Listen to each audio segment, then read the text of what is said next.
Oi, oi.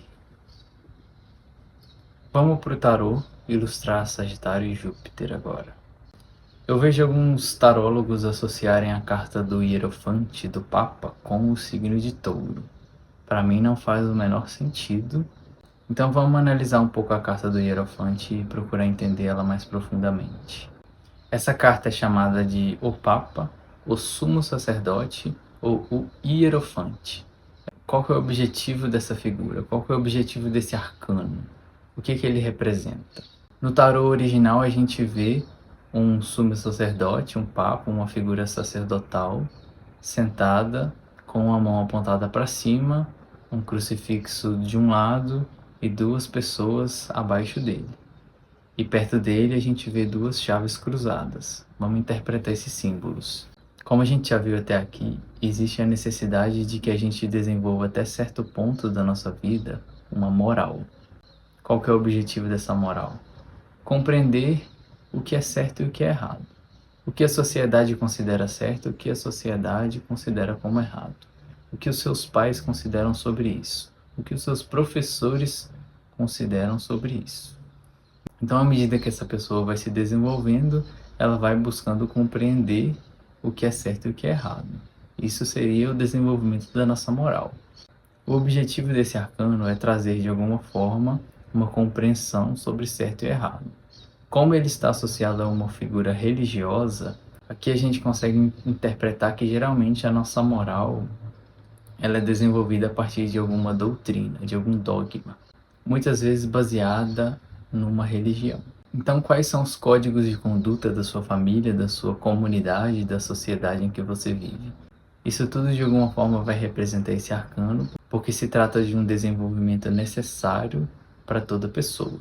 Porém, a gente já entendeu até aqui que essa moral em algum momento precisa ser ultrapassada. Caso contrário, você sempre viverá com alguém dizendo a você o que você deve ou não fazer, como você deve ou não agir. O objetivo desse arcano é orientar, não necessariamente dizer como agir. Se o padre, o pastor, o pai de santo está te dizendo o que fazer e não necessariamente te orientando, eu diria que você deve reconsiderar bastante o que você está ouvindo. Aqui a gente vê na figura do Papa os dedos levantados para cima. Então a gente pode interpretá-lo como uma figura, um pontífice, que a partir dos estudos e da compreensão do sagrado, ele está orientando. Aos pés dele a gente vê chaves cruzadas, é como se ele fosse o detentor das chaves do religare. A partir da compreensão que ele nos traz como orientação, ele nos ajuda a caminhar pela vida. Então ele pode ser também o representante do Pai Divino na Terra. Aqui a gente vai entendê-lo como uma figura encarnada, como um professor, um mestre, um padre, um papa, um pastor, um pai de santo, e que no fim das contas pode nos orientar devido à sua sabedoria. E por que essa moral deve ser ultrapassada em algum momento? Porque cada pessoa tem um desenvolvimento extremamente particular em relação ao sagrado, em relação a tornar-se o seu eu superior. Então ela vai abrindo mão dessa moral, vai entrando em contato com a sua alma, com seu eu superior e vai desenvolvendo uma ética pessoal. E aí com isso ela vai baseando as suas ações a partir da ética do que lhe foi ensinado a partir de si mesmo. Dando um exemplo, uma pessoa que vive numa moral onde não é permitido e não é bem visto o divórcio. Se a pessoa quer realmente buscar um desenvolvimento mais elevado, ela precisa relativizar essa moral, porque dependendo do nível de desenvolvimento que ela se encontra, de acordo com seu próprio contato com a alma, talvez o divórcio naquele instante seja muito bem-vindo, porque é o que o próprio espírito dela quer. Mas a moral da sociedade e da família vai dizer o contrário. Então é uma luta. Outro exemplo, se a pessoa é orientada pela própria alma, pelo próprio desejo a se relacionar com uma pessoa do mesmo sexo, se ela for seguir a moral social ou familiar, ela vai simplesmente ir contra a própria alma, contra o próprio espírito. Então ela vai se colocar numa caixa para poder viver nessa sociedade que enxerga isso com maus olhos, em vez de ela buscar o próprio desenvolvimento pessoal. Então, a carta do Papa vai representar tanto inicialmente um desenvolvimento moral necessário, posteriormente um contato com a sua própria alma, trazendo um desenvolvimento ético. No tarô mitológico, a gente encontra o Hierofante desenhado como Quiron. Então, a gente pode associar perfeitamente a carta do Papa a Quiron. Ele é um mestre, um sábio que orienta as outras pessoas. A carta associada a Júpiter é a Roda da Fortuna. Vamos analisá-la. Quando a gente fala de Roda da Fortuna, algo que vem à nossa mente é a respeito da sorte, né? A fortuna. O que seria essa fortuna? Não necessariamente ela está conectada com dinheiro. Quando a gente fala de Roda da Fortuna, a gente pode interpretá-la de uma forma mais simples como a roda da vida. Então, como uma roda, ela gira. Em termos básicos, a roda da fortuna ela representa o giro da vida. Em algum momento você está por cima, em outros momentos você está por baixo e a roda vai girando. Em alguns momentos você sai vitorioso, em alguns momentos não necessariamente, e a roda está girando. Isso de alguma forma representa movimento e expansão, ou seja, Júpiter. A roda da fortuna vai representar que no nosso desenvolvimento pessoal, a alma estará sobre o ego. Ela terá poder sobre o ego. O que eu quero dizer? A sua vontade importa, você deve seguir os seus desejos, porém, existe uma sabedoria maior do que você que vai guiar o que você realmente precisa desenvolver. Então você fica entre a sua vontade e a vontade da sua alma. Esta deve ser obedecida de alguma forma se você quer realmente desenvolver uma consciência de acordo com o que o seu eu superior quer de você. Na carta da Roda da Fortuna a gente vê 4 figuras nos cantos, todas com livros. Cada uma dessas figuras representa um dos 4 elementos. Então a Roda da Fortuna vai representar também que estamos aprendendo sobre os 4 elementos.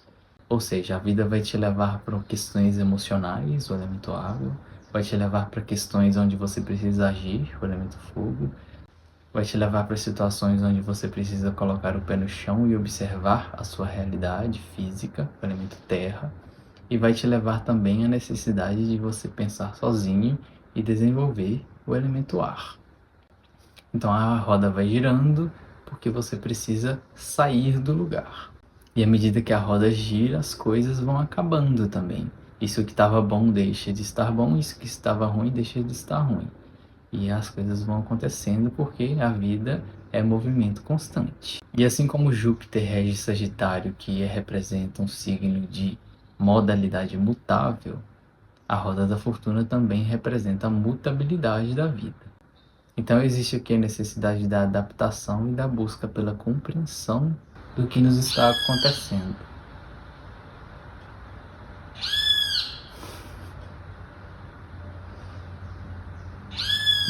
Deixa ele falar.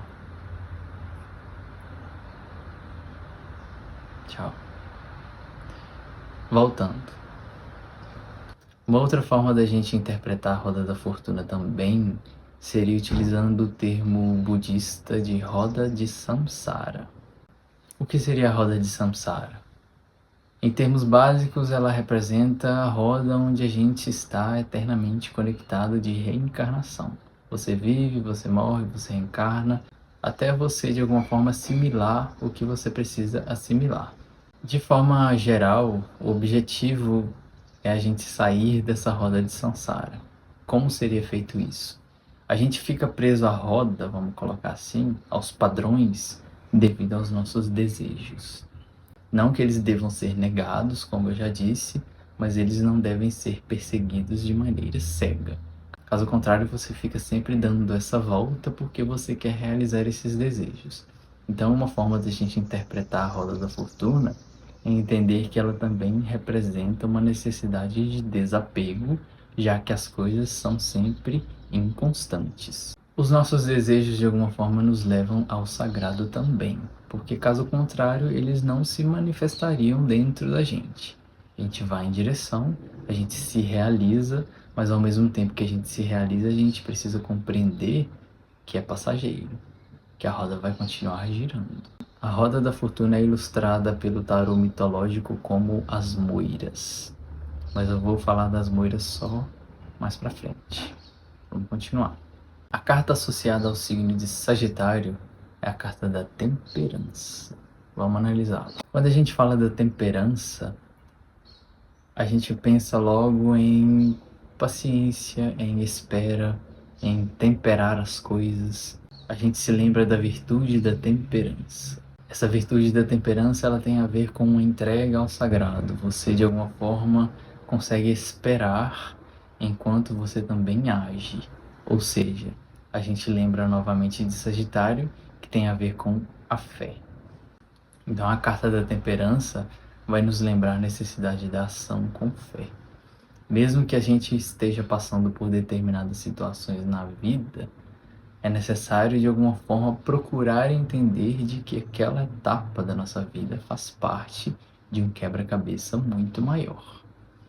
Então a temperança pode ser vista como uma necessidade também de adaptação, porque às vezes a gente está passando por um desenvolvimento na nossa vida que naquele momento não faz o menor sentido e a gente não gostaria de estar passando.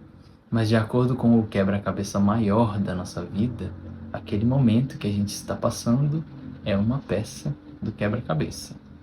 Como a gente entendeu o Sagitário como o signo da síntese, onde opostos estão unificados no mesmo símbolo, existe a necessidade da gente compreender que a vida é boa e ruim ao mesmo tempo. Às vezes a gente está passando por algo muito bom numa área da nossa vida, mas algo muito ruim em outra área da nossa vida.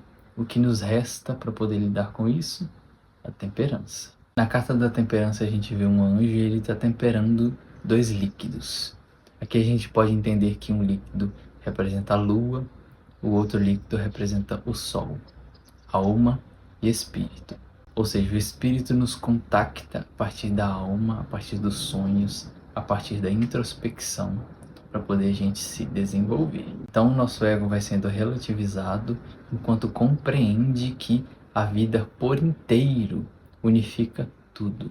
O bem e o mal, o certo e o errado, o masculino e o feminino, tudo isso, a temperança é quem faz. Então a gente age em fé, sabendo que a vida funciona dessa forma, ao mesmo tempo que a gente entrega parte do nosso desenvolvimento a uma sabedoria mais elevada. Esse mesmo anjo também tem um pé na água e um pé na terra. O pé na água seria o contato com o inconsciente e o pé na terra o contato com a realidade. Ou seja, a gente pega o nosso mundo interior e age. Precisa agir. A gente está falando de uma carta, um arcano relacionado ao signo de Sagitário, ao elemento fogo. Então, ao mesmo tempo a gente vai agir de acordo com a nossa fé, a gente também precisa esperar de acordo com a nossa fé. Em resumo, então, a carta da temperança representa uma necessidade de contemplar, de compreender e de vivenciar aspectos opostos da própria vida. Você está bem na família, mas está mal no trabalho. Você está bem no relacionamento, mas está mal nas finanças. A vida é isso. Dificilmente você estará pleno em todas as áreas da sua vida ao mesmo tempo. Então as coisas vão se desequilibrando e equilibrando. Essa é a temperança. É isso. Volto logo.